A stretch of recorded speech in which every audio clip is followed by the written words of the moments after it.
துளசி தான் கால் பண்றா. மேடம் சொல்லுங்க மேடம். என்ன இந்த நேரத்துல கால் பண்ணிருக்கீங்க? ஏதாச்சும் ஹெல்ப் வேணுமா? சார், தியா தான் உங்ககிட்ட பேசணும்னு சொன்னா. ஓ, கொடுங்க கொடுங்க. பாப்பா என்ன பண்றீங்க? இன்னும் தூங்கலையா? இல்ல, ஏன் பாப்பா? அம்மா தூங்கல, அதனாலதான் நானும் தூங்கல. ஓ, ரெண்டு பேருமே தூங்காம முழிச்சிட்டு இருக்கீங்களா? ஆமா, அம்மாக்கு தூக்கமே வரல, ஏதோ யோசனையாவே இருக்காங்க.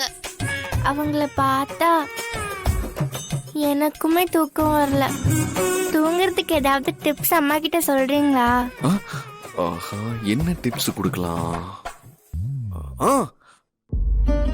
நம்ம மனசுக்கு சந்தோஷத்தை கொடுக்கிற விஷயத்த நம்ம நினைச்சுக்கிட்டே இருந்தோம்னா உடனே தூக்கம் வந்துடும்.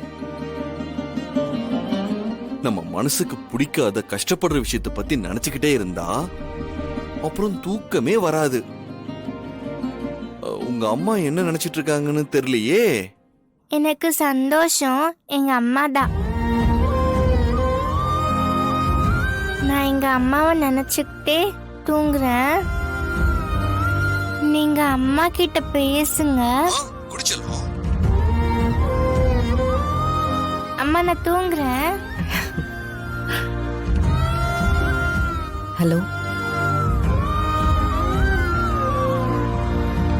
என்ன மேடம் தூங்கலையா? வீட்ல சின்ன பிரச்சனை. என்னாச்சு மேடம்? அம்மா என்ன கல்யாணம் பண்ணிக்க சொல்லி ஃபோர்ஸ் பண்றாங்க. மேடம் நீங்க என்ன சொன்னீங்க? நான் முடியவே முடியாதுன்னு சொல்லிட்டேன். அதான் அம்மா என் மேல கோவமா இருக்காங்க. ஓகே ஓகே, உங்களுக்கு மாப்பிளையே பிடிச்சிருக்காது, அதனால வேண்டாம் சொல்லிருப்பீங்க. மேடம் நல்லதுதான் மேடம்.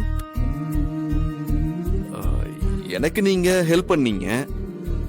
உங்களுக்கு இந்த மாதிரி விஷயத்துல ஹெல்ப் வேணும்னா சொல்லுங்க, நான் என்னால முடிஞ்ச ஹெல்ப்ப பண்றேன். உங்களுக்கு ஏதாவது ஒரு ஐடியாவை நான் கொடுக்கறேன். இல்ல, மாப்பிள்ளை யாருன்னே தெரியாது. எனக்கு கல்யாணம் பண்ற ஐடியாவே இல்ல. என்னது? கல்யாணம் பண்ற ஐடியாவே இல்லையா? ஆமா,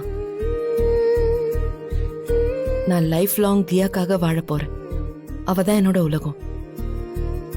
கல்யாணம் பண்ணணுங்கிற எண்ணம்லாம் எப்பவோ என் மனசை விட்டு போயிடுச்சு.